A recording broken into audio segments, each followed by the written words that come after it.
So I'm looking at TSN's site right now, and just 3 minutes into a preseason KHL game, Boris Astana's Damir Raspayev goes crazy and tries to fight everyone on the Beijing team, as China's got themselves a team in the KHL. Good for China. Or as Donald Trump would say, China. It drives me nuts every fucking time he says it. And now I'm trying to watch the Olympics. Every time I see the China, I hear somebody say China, I go China in my head, and it just, damn it, stupid U.S. election. But it's this whole thing's got me thinking about how the enforcer's gone out of the NHL. The enforcer's gone. There are still fighters, but the pure, your John Scott enforcer is basically now a relic. And that's why when I see a person say, well, what do you think of this prospect? And I look and I see maybe 10, 15 points in the AHL and I see 250 penalty minutes, I go, nope. Because the pure enforcer is out. And the thing I find weird is that I remember Don Cherry saying the sky was falling when Colton Orr was pulled out of the Leafs lineup. And I like Colton Orr, the guy. I mean, I've never seen an interview with him where I said, oh, that guy's an asshole. And in general, hockey enforcers are usually the nicest guys off the ice. They can be, funny and insightful and intelligent. And, Rob Ray, Brad May. I know Probert was very personable. He had his own personal demons, but he was a very personable guy off the ice. Ty Domi is hilarious to listen to talk, and I'm very happy for Ty that his kid is now playing for Arizona. And these guys all serve their purpose, but I'm glad the game doesn't have that element because despite what Don Cherry said, and Don Cherry's claim was this: you take the enforcer out of the game, you're going to have stick work. Everybody's going to bring their sticks up because then they don't have to worry about paying the price. And it's like, okay,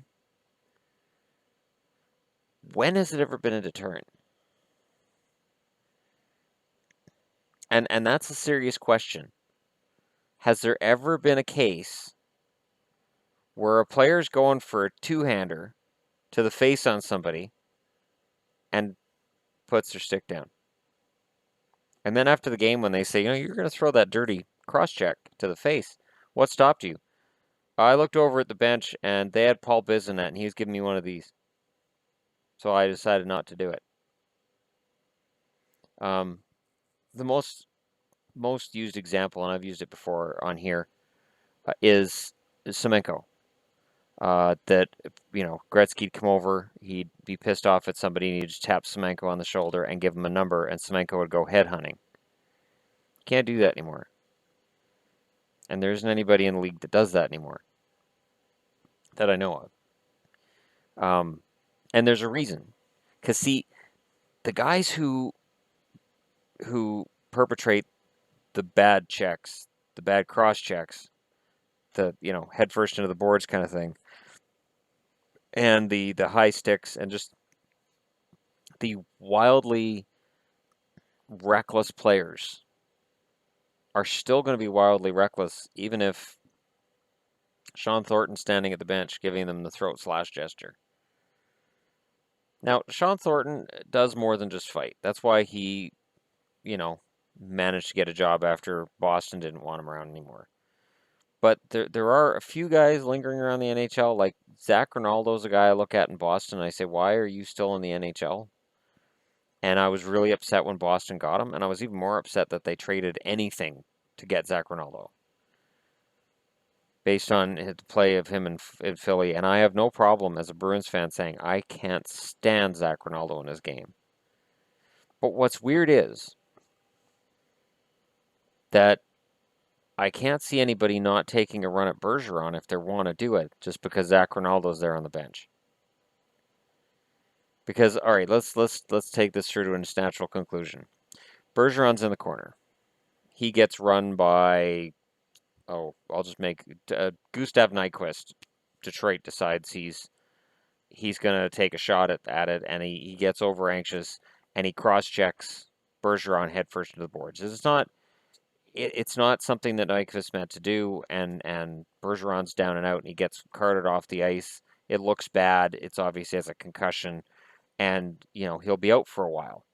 Okay, so now this is where Zach Ronaldo's job comes in, right? Well, if the Bruins are on the road, they have to get the last ice change goes to Detroit. So anytime Ronaldo comes on the ice, Nyquist is going off because no coach for Detroit wants to see one of their skilled players get hurt by some idiot, Zach Ronaldo. So if Ronaldo gets his hands on anybody, it's going to be an abdicator. An abdicator will fight him and beat the shit out of him. And if Ronaldo gets really pissed off about the Bergeron hit, he's probably going to take a 2-minute instigator, and you're probably going to be killing a penalty. And at the end of the day, that dirty hit, maybe Nyquist gets suspended, maybe he doesn't. But having that enforcer on the bench did nothing to prevent the hit. And all it does after the hit is distract you from the rest of the game. Because with that set of circumstances I just gave you, Boston's losing that game. Because Bergeron's out, and that's their best center by a mile. It wouldn't be if Krejci was healthy, but I don't count on Krejci's health anymore. And Boston, if Ronaldo's headhunting the rest of the game, that means the Bruins as a team are probably a little distracted. And they're very likely to lose the game. Now, does it go into the next game between Boston and Detroit? Does Zach Ronaldo say something stupid to the media and have the NHL call and say, by the way, if you get in a fight, you're suspended the next game? That's happened, where teams go back and forth. And again, I'm going to reference this. That all started with the Steve Moore incident when Brad May, Mark Crawford made some rather, and Brian Burke made some rather nasty statements regarding Steve Moore after his hit on Naslund. Basically, there's a price on his head, and if we could take him out, kind of thing. And then, of course, it got ugly from there. So since that incident, the NHL has stepped in anytime that kind of talk is going on. So where's your deterrent? And not only that, but if it is this great, wonderful deterrent, then now that deterrent's out of the game and most teams won't have an enforcer between them, why aren't players just smashing their sticks around like they're fencing? Because players don't play like that. The guys who are going to play dirty are going to play dirty. Nothing will stop that. And the players who are clean aren't going to start playing dirty just because Zach Ronaldo's not in the lineup or John Scott's in the minors. That's not going to happen. I mean, to me, it's pretty simple. The enforcer was in the game for an entertainment aspect in the 80s and early 90s. And then the NHL started focusing on speed and skill. And enforcers who are the greatest guys off the ice. I haven't seen an enforcer yet who isn't a fantastic interview. They all give fantastic interviews. They write damn good books if they get the opportunity. They write really good articles in Hockey News. They're really good people, but they're not fast skaters. If they were really fast, skilled skaters, they wouldn't have become enforcers. Because they're skilled, fast guys who could probably beat the shit out of most of the NHL, but that's not what they're paid to do. And if they start fighting, they're potentially breaking their hand, getting concussed, and injuring their ability to cash in on their next contract. So I don't mind that the enforcer's kind of gone out of the game because I don't see the deterrent factor. If anything, the enforcer is, and I mean I know Vancouver's had its share over the last few years, and I would hear it every time. Well, the Canucks needed somebody to protect the Sedin, so they don't got Tom Sestito. Great. He's out of the lineup. He's not in there. We don't got Derek Dorsett to protect the Sedins. This is what I hear. Great. Does he play with the Sedins? No, he's not protecting the Sedins then. And I still see teams taking liberties with them every game because it doesn't matter. It doesn't matter. As long as the enforcer's on that fourth line and not playing on that top line, teams can still take liberties with the guys on that top line. Knowing that when the enforcer comes on and says, I'm ready for a fight, the referee's going to go, hey, settle it, or you're getting an instigator. Staged fights, the NHL wants those gone too. So the bench clearing brawl went in the late 80s, and the NHL's trying to get rid of staged fights. And if you throw a dirty hit in one game and the next night your same two teams are playing and there's spillover, the NHL's watching that really closely. And I don't blame them because while it's entertaining to watch some idiot in the KHL go nuts and challenge the entire bench, and probably after he's kicked out of the game, he's challenging the stick boys and whoever to a fight, the fact is, it makes your league a joke. There's a video I did way back before this channel started getting big, where I talked about how the bench clearing brawl in baseball is the biggest embarrassment to baseball. And that as a hockey fan, I get offended anytime I hear, and the Yankees Red Sox game today, a hockey game broke out as the benches clear. There hasn't been a bench clearing brawl in hockey in 30 years. And yet, anytime there's a bench clearing brawl in baseball, they still say a hockey game broke out. So when I see something like this, I roll my eyes and go, awesome.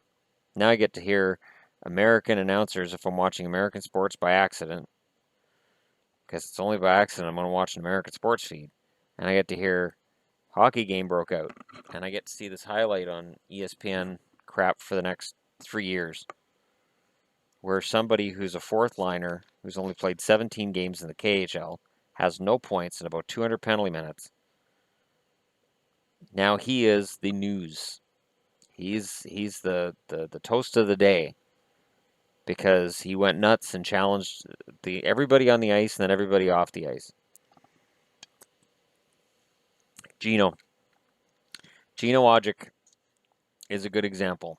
Gino Odjick was my favorite enforcer. Of all the enforcers in the NHL, Tiger Williams is not, to me, in my eyes, Tiger Williams is not just an enforcer because Tiger Williams potted 35 goals in a season, and he was actually a pretty good scorer and a pretty damn good player in his day. So I don't qualify him as a pure enforcer. Gino was. But even in the mid-90s, with Gino in the lineup, liberties got taken with the Canucks. And I remember the series between St. Louis and Vancouver, and I've talked about this before too, where Glenn Anderson, who which show was it? Was it Sea Fox? Where they talked about how Glenn Anderson looked like Charles Manson, and there's actually pictures in the province at the time of a picture in black and white of Charles Manson and Glenn Anderson next to each other and how much they look like each other. And it was that Glenn Anderson at that point in St. Louis was a rat.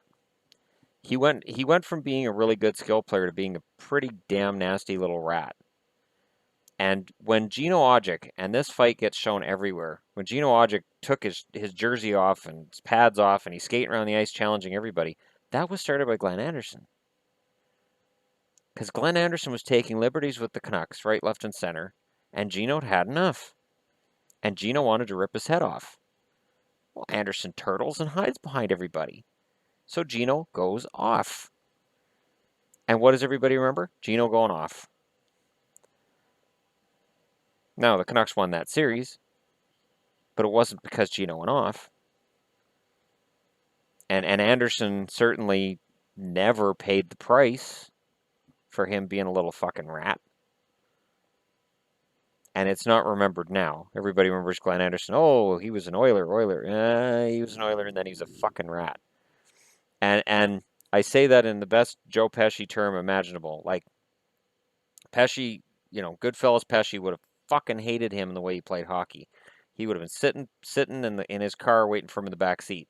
Like Glenn Anderson was ratting his way around the ice the whole series. And again, the Canucks had a deterrent in Gino Ojic, and it didn't help. And when Gino tried to do his job, Anderson hid. He ran away and he hid. Now what? So, that's my opinion on enforcers. That's the problem. So when people say, oh, well, if you had an enforcer in the lineup, the Sedins would be protected. No. That dirty hit you saw the other night, if that team had an enforcer, that wouldn't have happened. No. That high stick? No. The enforcer never prevented anything that I ever saw. Yeah, he got Gretzky a lot of room. Like Semenko got Gretzky a lot of room. You know what else got Gretzky a lot of room? He was Gretzky. There was nobody skated like Gretzky, and in that day and age, there was no hooking and holding in the neutral zone, and defensemen weren't 6'5" and didn't just grab the guy's jersey and hold him off. Once Darian Hatcher came into the league and hooking and holding became normal, those stats dropped fast. So, anyways, that's my feeling regarding enforcers, and I don't mind that that's gone out of the game. Thanks for watching.